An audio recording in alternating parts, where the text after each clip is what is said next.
Starting tomorrow, the Big 12 is on the national stage, and everybody will be watching. But is it the game that the Big 12 actually makes a statement? This is Locked On Baylor, Locked On Kansas State crossover.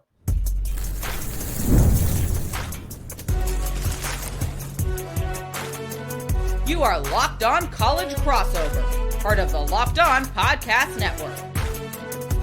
Your team every day. Hey there, to the old Drake toll. Welcome to a crossover edition Locked On Baylor, Locked On Kansas State, part of the Locked On Podcast Network, where it's your team every day. And today it's brought to you by FanDuel. I'm Cam Stewart from Locked On Baylor, Christian Rauh from Locked On Kansas State, who is going to have the eyes of the college football world upon him tomorrow. Farmageddon goes international in Ireland. We're going to talk about why that is so damn good for this conference, more so than just those two teams. But is it the biggest statement that the Big 12 can make? We'll also talk about the Avery Johnson hype train. Is it off the tracks or is it right where it needs to be? Christian's got some good answers on that one. And then these two teams are among the best in the Big 12, but who are the ones that are the actual contenders in this conference as everyone else kicks off a week from now? All that and more coming up on this crossover. Locked On Baylor, Locked On Kansas State. Christian, I know we're recording this ahead of time because you're about to make the trip to Ireland. You're going to be there. I wish I was there. I wish this game was in Manhattan too, to be completely honest, but I will not be traveling across the sea and getting to enjoy the Guinness that I most dearly would like to have, but I will be watching the game with eyes wide open. Like this is pretty awesome. Like this has all come together. Like as a college football fan, and I'm sure you would agree, kind of what you just said there. Like, this is a great rivalry. It should be played on campus. Like, that does stink. But I think if you're looking at the big picture for the Big 12 for 1 year to play it in week 0 in Ireland, where the whole country is going to be watching, and it's like the first ever top 25 week 0 matchup that like we've ever seen. This is bite the bullet for 1 year. This is humongous for the Big 12. Yeah, I'm hoping it's going to be a good old-fashioned slobber knocker, Cam, because it needs to be. Because in 2027, this is no longer a protected rivalry in the Big 12. And although I do think the Dublin series is really cool, I mean, we talk about some of the games from the past. You remember the Northwestern, the Nebraska, the Georgia Tech games of a week 0 matchup when you had all these amazing games since then. So it's cool. It's great for the brand. It's great for the Big 12. But I'm hoping it's a game that you will not forget, and not just Big 12 fans, not just Kansas State or Iowa State fans won't forget, but the country. So when the schedules start coming out in a few years, and there's a potential chance that that's not on the schedule for the first time in, 119 years, there is a complete uproar. So that's what I'm hoping for firsthand. I do think that was the most brutal, unprotected rivalry. Like that was the biggest dropped ball. As someone who does not have a dog in the fight, like that is a legit. I'd put it in the top 3-4 rivalries in this conference. Okay. And I'm being better than what the Athletics said. The Athletics said 63rd of all time. Like, it was terrible. But looking at this game, you kind of mentioned it there. Like, it's still got to be a good game. Like if Kansas State wins this one 31-14, or vice versa, like that's not, I mean, it's not bad for the conference, but you're just like, oh, okay, ho hum. Nobody remembers it. Kind of the way that, Georgia Tech, Florida State was good last year, but then Florida State sucked. And it was like, oh, okay. Then nobody remembers that really fondly, that it was this great upset because Florida State was awful. So does there need to be an entertainment factor, and do both these teams need to stay good throughout the season for us to truly appreciate a moment like this? I could see that being the case for sure. But if you're looking at past Farmageddons, I mean, with the exception of a crazy 2020 game, COVID season, of course, are we going to really count that? But it was a Brock Purdy, blowout against Kansas State. Most of these games have been close, within one score. Last year was a 29-21 finish. You got to remember, this was the last game of the season. This is normally the final game of the year. And this was the game that made Iowa State head to Arlington. So there's a lot of implications on this right away. Now, is it one that's going to completely decide Arlington like it did last year? No, absolutely not. But of course, it's the first test in the Big 12, and whoever wins this one has the upper hand before anybody else even gets to touch the football for 60 minutes in a game. So there's a lot of excitement behind it. Do both teams need to be successful for them to look back and say, yeah, that was a great game? Possibly, but I guess I think it all depends on what the entire Big 12 conference looks like. It's a dog-eat-dog conference game. You know how this is. But you know how everyone looks at the conference, though. It's annoying. Yeah. Like those two teams ranked in the preseason. I know it doesn't always work out like this, and it might not even benefit my team. But in terms of an optics, if they both finish the season top 25, that's going to look better. I agree. Yeah, you make a good point there. And especially the way that most of these committees and the ones that count, the college football committees, look at the Big 12 and are always afraid to put at least two teams in the Big 12 for the college football playoffs. And they're always the last power conference to be put in there because of the parity. I'm guessing that's the only way that you can make the argument. It would be good if they started off in the top 25 and remained that way. I think it would help some of these other schools in the Big 12 find their way back up there. We saw what happened to Arizona State, BYU last year. Perfect example. Yeah, good call. Good call. So obviously this is a massive showcase for the Big 12. Like if you want to talk about kind of outside importance, it's right up there. But I said on Locked On Big 12 this week that the biggest Big 12 game of the season, the one with the biggest statement to prove, because, who knows if there's the top two teams of the Big 12 facing off in November, obviously that'll be different. But Baylor and Auburn, week 1, Friday night, again, like the Farmageddon game, eyes of the nation upon it. And it's the only one I think that is a legit Big 12 SEC matchup. There's a couple other ones, but this is one where there's a team with some sort of respect in this Auburn team and what they're going to be this year, and a team in Baylor that could really beat them. So your thoughts on that claim? I don't really disagree with it. And that might not be something that my Kansas State fans are going to like. Look, obviously week 0, Farmageddon, it's exciting stuff. Nobody is on college football except that game at noon Eastern. There's no other games playing for that first 3 hours. It's just that one. That is huge for the Big 12 conference in a bubble. That's it. But in a bigger picture, I think you're right. When you look at the Big 12 trying to get out of this narrative that they are towards the bottom of the power conferences and they're not seen in the same light as the SEC and the Big 10. And sometimes it's when you're looking at like some networks that really like the ACC a little more, them as well, you have to find a way to excel. And I think when you look at the Auburn and Baylor game, look, when you talk Auburn, what have you done for me lately? 100% there. And Baylor, how many wins did you guys finish the season off last year? So a lot of really interesting moves here. I think Baylor has a chance to, dare I say, is it really technically complete the upset? Like, is it that line has moved so many times? It's technically right now it would be an upset, but that has flipped so many times. I'll give you this, and I think you actually also said this on Locked On Big 12, and I agree with you here. I will say it's the most important game as of right now for the entire year if Baylor beats Auburn. But if Oklahoma State finds a way to beat Oregon, then that takes the game. I mean, that would correct. Yes. That was one I just discounted. I was like, I don't think that's going to happen. But if that does happen, flowers, credit where it's deserved. That will be it. And to kind of put a bow on that, I when you first started talking about it, came to me like Farmageddon is for us. Like we who appreciate the truck stop conference and the Big 12 and middle America, damn it, and all the great things that come with that. We love seeing that. We love seeing Farmageddon on the big stage like this. The Baylor Auburn game is for us and everyone else, so to speak. I think there are going to be a lot of Baylor fans around the Big 12. Maybe I'm being naive. I think there are going to be a lot of Baylor fans around the Big 12 on that day that just say, can we just put this crap to bed here? When we look at the end of the season and Baylor beats Auburn, we might not even look to see that Auburn's 7-5. It's you beat Auburn. You beat a legit brand, not a team necessarily, but a brand in the SEC. So Farmageddon's for us.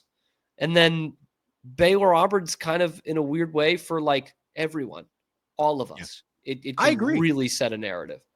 I agree. I mean, look at what happened to Oklahoma State and Arkansas last year. We keep talking about that. They couldn't beat a single Big 12 team, but they found a way to beat SEC's Arkansas Razorbacks, right?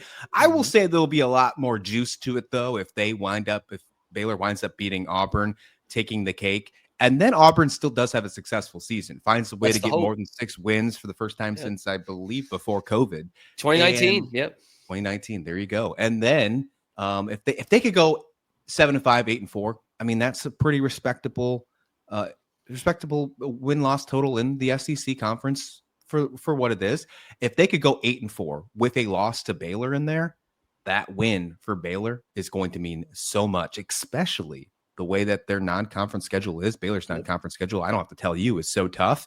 That could help Baylor potentially get an at-large bid if they, for some reason, can't beat Kansas State in Arlington.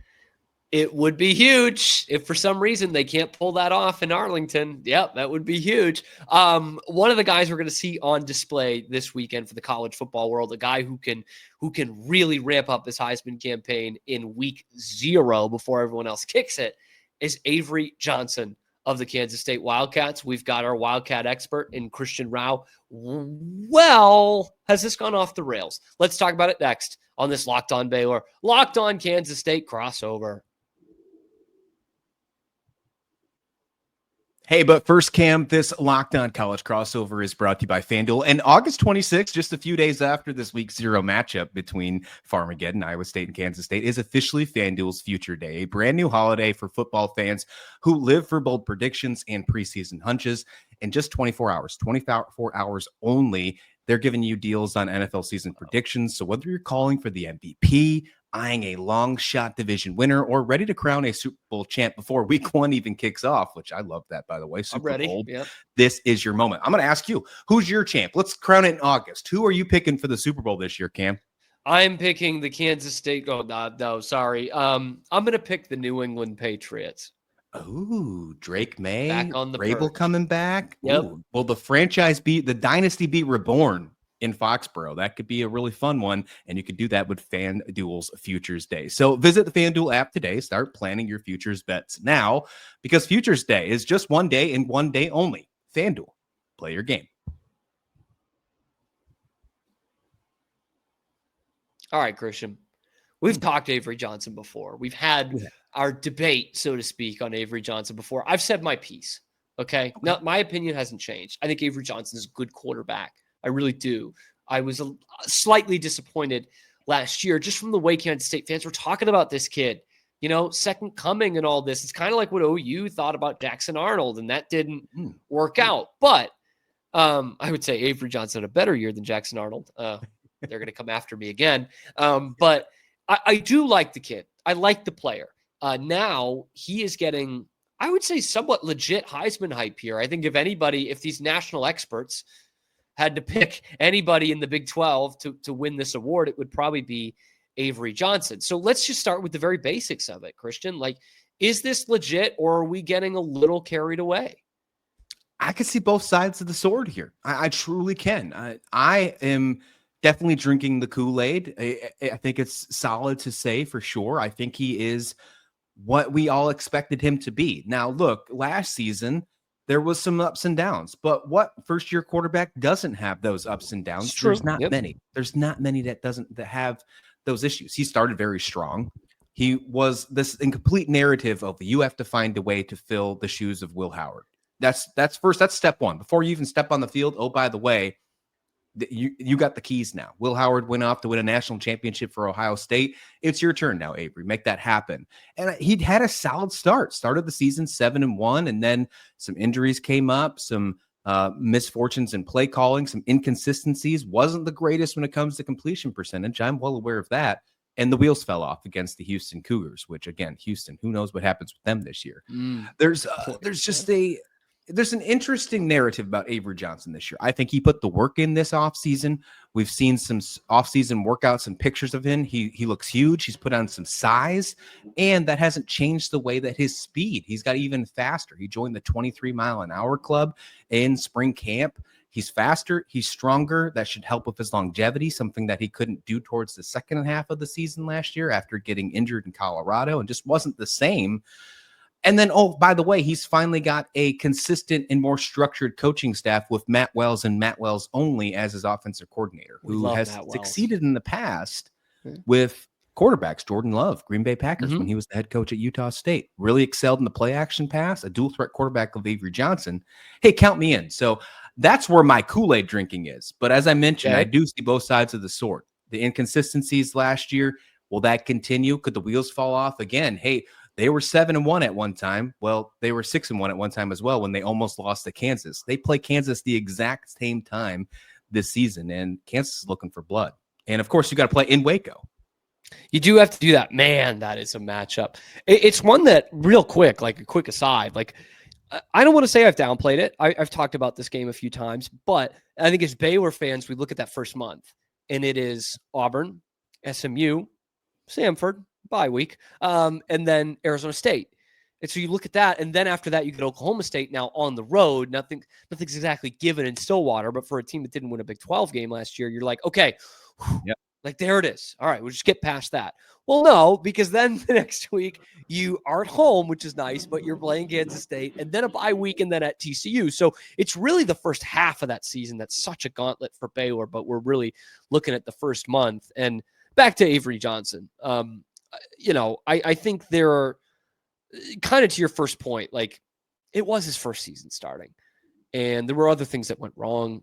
He can become a more accurate passer. That's something that you can do year to year in college. If you aren't an accurate passer in college, you're probably not an accurate passer in the pros, but it is something that you can work on from year to year. So, we talk about the hype, and I said he's probably the only one that's getting Heisman hype from this conference. Is there anyone else you would think, just from looking around this conference, that could get that kind of buzz? Oh, yeah, for sure. Oh, this is the deepest quarterback conference in college football. You got that right, Christian. Yeah, you got that that's right. No hyperbole. That's no hyperbole. Yeah. That is facts. Hey, look, I know we're talking, crossover here. I really like Robertson. I think he's a great quarterback. I think he is a top 4 quarterback, and he's not 4 in the conference. So you can put that into how you want. And I think you could shift him anyway, 1, 2, and 3. Sam Levitt, of course, deserves his flowers for what he did last year. And the returning talent that Arizona State is bringing back makes you wonder if they can continue and make it back-to-back to Arlington. The first team to do so since 2004, 2005 Colorado, if you're not including Oklahoma or Texas, who are no longer in the conference. I'm not including them. They left. They're nor wrong. Should you. Right. Yeah. And you know what? I think those 3 definitely come in mind. But and I know this is probably not the greatest thing to say on a Baylor show, but man, Josh Hoover of TCU really excites me. What I see from him and what he has done, I feel like we don't talk about him enough as a conference because we talk about Avery Johnson, because we talk about Sawyer Robinson, Rocco Beck, Sam Levitt. I think Josh Hoover is going to surprise a few folks this year. I had to ban Josh Hoover's name from the show for a little while. I was just talking about him too much, Christian. I was like, this kid's good. Good for you. Good for you. Someone's finally doing it because I think it needs to be warranted. I know it's probably not the Baylor guy that should be doing it, but man, I think he's going to be good this year. I truly do. I don't know what to expect of TCU as a whole, though. Like I've said that multiple times on my show this entire offseason. I don't know if they're going to be 10-2 or if Sonny Dykes is going to get fired, but I will think that Josh Hoover is probably going to find a way to throw for 4,000 yards again. This is an important point. Sam Levitt, whom a lot of people think I dump on. I don't. I just don't think he's quite as good as Sawyer Robertson. I think he's pretty close. Sam Levitt, in my opinion, looks like an animated character from a Cartoon Network show. Okay. Maybe even Fairly Odd Parents, which is a Nickelodeon show. Well, I look at him and I'm like, this could be so easily drawn as the jock quarterback in some Dexter's Laboratory show. You know what I mean? Like something like that. I don't know what it is, but for those of you watching and listening, just look up a picture of Sam Levitt. Look up his headshot in particular, like ESPN stats, Sam Levitt, and you'll see what I'm talking about. You will see what I'm talking about. I swear. Sounds like we got a new side-by-side for Locked On Baylor, no context. Look, I think we need to. I really think we need to. I don't even know. I don't know exactly what show he would be in. I'd have to really sift through. Maybe like Clone High or something. He's going to appear on there. So do you think, all right, I'll just put you on the spot before we go into third segment. Okay. Avery Johnson in New York? I think he's a dark horse candidate. That is my stance. Put your money on it on FanDuel. I think he is a dark horse candidate for the Heisman Trophy. If what I have seen, and I know this is Rutgers, okay? I'm well aware of the opponent. But the Rape Bowl game in Rutgers, it was the first taste that you kind of had with this new roster with Matt Wells at the helm and calling the plays. Dylan Edwards was electric. The way that they ran him off tackles, his jet sweeps, the way they played Jace Brown finally, I think they're living up and trying to get to his full potential.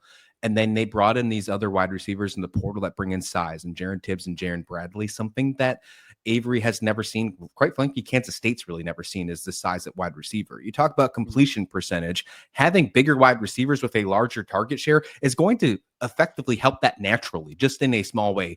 So I do think that we are going to see him excel. I think Matt Wells is going to get the absolute best out of Avery Johnson with that play action.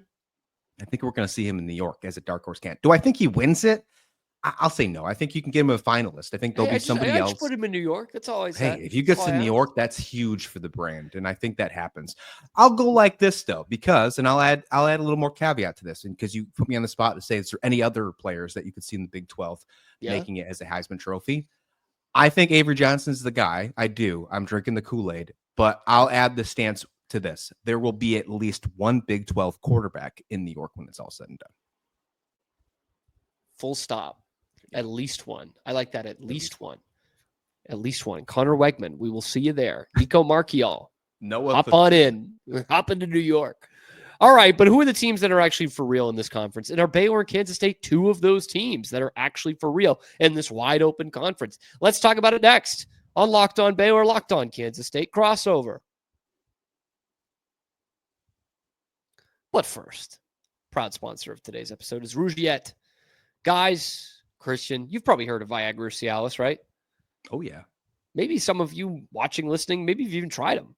But if you're looking for something beyond the usual pill, it's time to meet Rougiette Ready.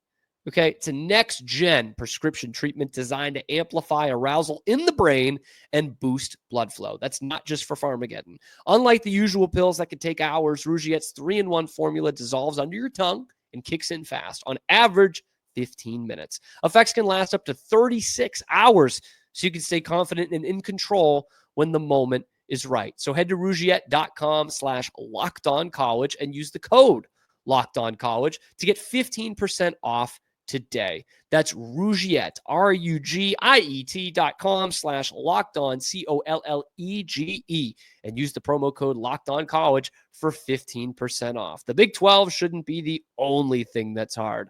Individual results may vary with prescription treatment. Compound drugs are permitted to be prescribed under federal law, but are not FDA approved and do not undergo FDA safety, effectiveness, or manufacturing review. Please visit the Rougiette website for full safety information. All right, Christian, we've talked about this. I know you've talked about this on other shows too. Sure. It's Rougiette out here, man. It's hard to pick the Big 12. It's hard to see who's going to win this conference. And really, it's been, I think it's honestly been difficult just to see, like, separate the pretenders and the contenders here.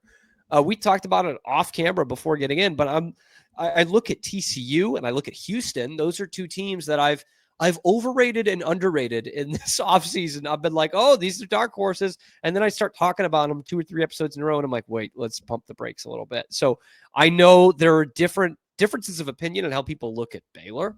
A lot of people in this conference, and obviously they're outside the top 25, don't think they're a legit contender based on their defense last year. I think Kansas State is one that a lot of teams or a lot of folks are high on, but did see kind of the bottom fall out a little bit last year too. So I'll open up the floor to this, Christian.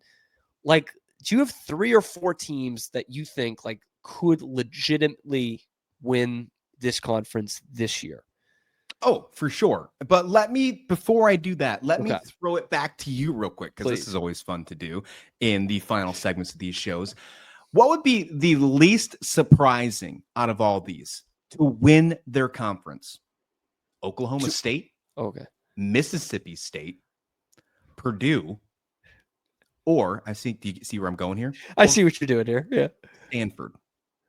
Oh, man. What would be the least surprising? Shout out, man. I think it's got to be Oklahoma State.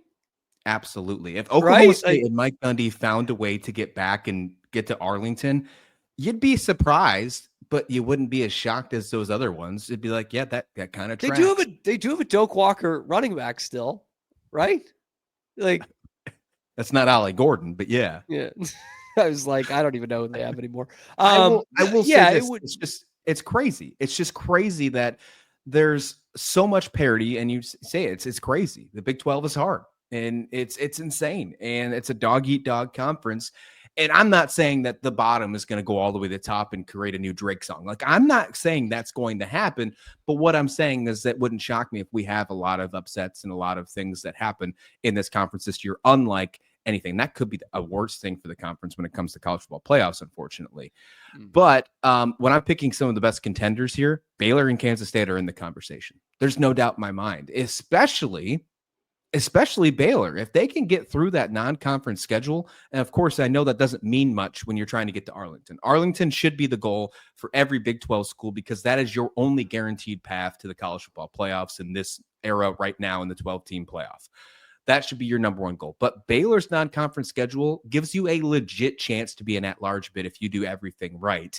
And you mentioned it. You don't even get Kansas State until you've already faced Auburn. You've already faced SMU. You've already faced Arizona State. When we play in Waco, which in my opinion is one of the scariest games on Kansas State's schedule, you will be tried and tested. That will be a known fact. Whether it's you are 1-3 or you're 4-0, you will be tried and true and tested. So Baylor is absolutely in this conversation. They must be. I think Kansas State deserves to be there as well. If I had to get 3 or 4 in the other conversation, it wouldn't make sense for me not to put Arizona State into all the retention that they've brought and all the returning players. Dark horse one though here. I do really think, and I know this doesn't go with the whole narrative of how good these quarterbacks are in this league. BYU's defense is really good. BYU is such a good team with the exception of the freshman quarterback in number 47, the crazy number, Bear Backmeyer. Yeah. So that's the only thing that's holding me back from them being like a true favorite. But when you look at all the rest of the defensive skills they had and all the things that faltered on their offense last year, and an easy schedule, if they can turn it around, that's where I sit right now. I'm sure I'm missing some others because I think there are truly like 7 or 8 teams that would be in Arlington, and I wouldn't even bat an eye. But that's the 4 that I'm sticking with right now as 3 easy favorites. And if you want to call BYU a dark horse, I wouldn't blame you. I'm trying to think of like a really good movie that just didn't have a good star, or like didn't have a good acting performance. Now, that's a great movie. That's a great movie. Yeah, that's just full stop. It's a great movie. That's the Ohio State of movies. But like, I'm trying to think of that as a comparison to BYU. I noticed you didn't put Tech in there. A lot of people are loving Tech. I think Tech is one of those 3 or 4 teams, but they were 61st in the nation in rushing last year, even with a really elite running back. They tried to address that. And Quentin Joyner gets hurt. He's out for the season. It's not like he was a Heisman candidate or anything last year, but he was a pretty good running back. So not having that, I do think would drop them out of my top 3 or 4. Yeah, they're right on. If I had to pick another team after the 4 I just mentioned, Texas Tech would come up just because of everything they did this offseason. But Coach McGuire can't get past that 9 wins. Yeah. And although they have continued to put in the resources and bring in these rosters, and I think it's changing the way we look at college athletics as a whole. Look what they did in softball, bringing in just one player, and it changed the entire landscape. Now they're doing it with football. It's interesting what the program is doing, and I'm not knocking it. This is the new world, adapt or die, baby. That's exactly where they're at. But I truly think if Coach McGuire, I think he's a great coach. I love watching some of the shows, the embeddeds or whatever they're called, where they do the behind the scenes things. And his goal, he had it in episode 1 where they showed it on the official Texas Tech page, where their goal is to make it to Arlington. They have the right goal in mind, but they haven't been able to prove that over last year. I guess I'm just kind of getting a little Texas Tech hangover, Cam, because I'm in the same boat year in and year after. Yes. Like, they're going to be so good this year, and then they find a way to go 7-5, 8-4.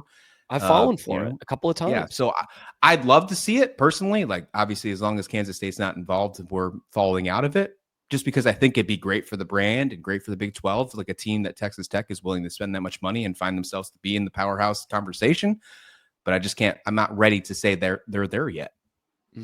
I want to know your contenders, your pretenders. Let us know in the comment section below, or tweet at us, Locked On Baylor, Locked On K-State. Let us know who you think can win this conference, who you think is a joke.